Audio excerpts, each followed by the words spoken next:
بسم اللہ الرحمن الرحیم۔ یہ اس ویڈیو سے متعلق سوال ہے۔ ایک صاحب طواف کر رہے تھے، گلے میں ان کے تعویذ پڑا ہوا تھا، تو پولیس والے آئے اور آ کر وہ تعویذ جو تھا اس کو نکلوایا اور کہنے لگے کہ تو شرک ہے۔ تو سوال یہ ہے کہ کیا واقعی گلے کے اندر تعویذ کا لٹکانا یہ شرک ہے؟ تو جواب میں ایسے پہلی بات تو یہ کہ یہ جو اس طرح سے کیا جاتا ہے کہ ویڈیو بنا کے لوگوں کی شیئر کر دی جاتی ہے، شرارت اصل غیر مقلدین حضرات نے کرنی شروع کی تھی۔ غیر مقلد جو وہاں معمور کیے گئے ہیں تو وہ حضرات یہی کرتے ہیں کہ کسی کی بھی ویڈیو بناتے ہیں اور بنا کے اس کو شیئر کر دیتے ہیں۔ ارے بھائی، اصلاح کا یہ کوئی طریقہ نہیں ہوتا ہے۔ اصلاح کا صحیح طریقہ یہ ہوتا ہے کہ پیار و محبت سے آپ کونے میں لے جا کے بٹھا کے سمجھائیں، ان کی بات سمجھ میں آئے تو ٹھیک ہے، نہ سمجھ میں آئے تو پھر ان کے حال پہ چھوڑ دیں۔ یہ کیا ہے کہ آپ ویڈیو بنا کے شیئر کرنا شروع کر دیتے ہیں لوگوں کی، اس سے تو رسوائی ہوتی ہے۔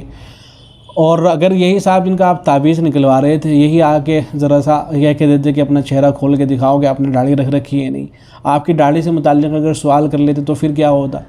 داڑھی آپ رکھتے نہیں ہیں اور دوسروں کے تعویذ کے اوپر آپ کی نظر ہے، تو یہ غلط طریقہ ہے۔ ایسے مسائل کے اندر کہ جن میں اختلاف پایا جاتا ہے تو وہاں تھوڑی سی تو گنجائش دینی چاہیے لوگوں کو۔ ایسا نہیں کرنا چاہیے کہ لوگوں کے اوپر زبردستی کی جا رہی ہو۔ میرے ساتھ خود اس طرح کا واقعہ پیش آیا تھا۔ میں طواف کر رہا تھا اور اجتماع کیا جاتا ہے، چونکہ طواف میں میرے کندھے جو ہے کھلے ہوئے تھے، نماز کا وقت ہونے لگا، اب میں اسی طرح سے کھڑا ہو گیا، کندھے کھلے ہوئے تھے، تو کچھ لوگ چلانے لگے پیچھے سے کہ آپ کندھوں کو چھپائیے، کندھوں کو چھپائیے۔ حالانکہ یہ اختلافی مسئلہ امام ابن حنبل رحمۃ اللہ علیہ کے نزدیک یہ ہے کہ نماز کے دوران کندھوں کو بھی چھپانا ضروری ہے، اور دیگر اہل جمہور کی رائے یہ ہے کہ نہیں، کوئی ضروری نہیں ہے۔ تو میرے اسی طرح سے کھلے ہوئے تھے، لیکن چلانے لگے لوگ بہت سارے وہاں مل کے۔ خیر میں نے جو ہے کندھوں کو چھپا لیا، اس لیے کہ بحث کر کے ظاہر ہے کوئی فائدہ تو ہونے والا تھا نہیں۔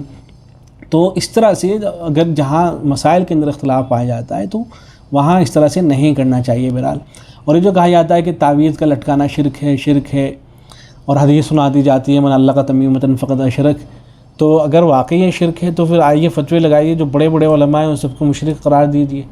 زاد المعاد کے اندر علامہ ابن القیم رحمۃ اللہ علیہ نے کئی جو ہے تعویذ ذکر کر رکھے ہیں، اور انہوں نے یہ فرما رکھا ہے کہ امام احمد بن حنبل رحمۃ اللہ علیہ قرآنی تعویذ کے بارے میں کوئی حرج نہیں سمجھا کرتے تھے۔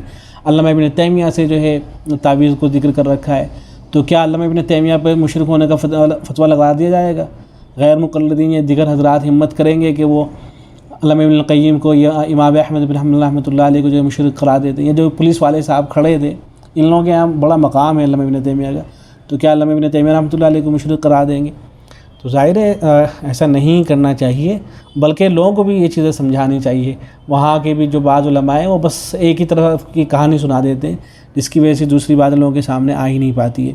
یہ دیکھیں زاد المعاد کے اندر علامہ ابن القیم رحمۃ اللہ علیہ نے بخار کے لیے تعویذ لکھ رکھا ہے۔ ایسے ہی ولادت کا تعویذ لکھ رکھا ہے کہ اگر بچہ جننے میں تکلیف ہو رہی ہے تو تعویذ لکھ دیا جائے۔ ایسے ہی حضرت عیسیٰ کا ایک قصہ ذکر کر رکھا ہے، معلوم نہیں کس درجے کا ہے، کہ گائے کے پاس سے گزرے، اس کو بچہ ہونے میں دشواری ہو رہی تھی، تو کچھ کلمات کہے حضرت عیسیٰ نے، وہ ٹھیک ہو گئے، تو یہی کلمات لکھ کے عورتوں کے لیے دی جاتے ہیں، ان کو آسانی ہو جاتی ہے۔ ایسے ہی امام احمد بن حنبل رحمۃ اللہ علیہ کے حوالے سے یہ لکھ رکھا ہے کہ تعویذات کے متعلق دریافت کیا گیا تو انہوں نے فرمایا کہ میرا خیال ہے کہ اس میں کوئی حرج کی بات نہیں ہے، اور سلف کی ایک جماعت نے قرآن مجید کی بعض آیات کو لکھنے اور پینے کی اجازت دی ہے، اور اس کو شفا حاصل کرنے کا ایک ذریعہ بتایا ہے۔ ایسے ہی علامہ ابن تیمیہ رحمۃ اللہ علیہ نکسیر کا تعویذ دیا کرتے تھے، تو یہ کیا ان پہ سب پہ شرک کے فتوے لگائے جائیں گے؟ ظاہر ہے کوئی اس کو جو ہے شرک نہیں کہے گا۔ تو اصل تو یہ ہے کہ آدمی خود پڑھا کرے، دعائیں وغیرہ جو ہے خود ان کا اہتمام کرے، خود پڑھا کرے۔ لیکن اگر پڑھ نہیں سکتا ہے یا کسی بزرگ شخصیت کے پاس جائے اور وہ کوئی صحیح علم رکھنے والے ہوں، کوئی قرآنی تعویذ دے دیتی ہیں، تو اگر ان کو پہن لیتا ہے تو اس کی گنجائش ہے، اس کو شرک نہیں کہا جائے گا۔ تو ایسا نہیں ہے کہ تعویذ کا پہننا شرک ہو، اس کی گنجائش ہے۔ اگرچہ بہتر اور افضل طریقہ یہی ہے کہ آدمی خود جو قرآن کے اندر یا احادیث کے اندر دعائیں آئیں ان کا اہتمام رکھے، اور انشاءاللہ وہی کافی ہو جاتی ہے، مزید تعویذ وغیرہ کی ضرورت پڑتی ہی نہیں ہے۔ السلام علیکم ورحمۃ اللہ۔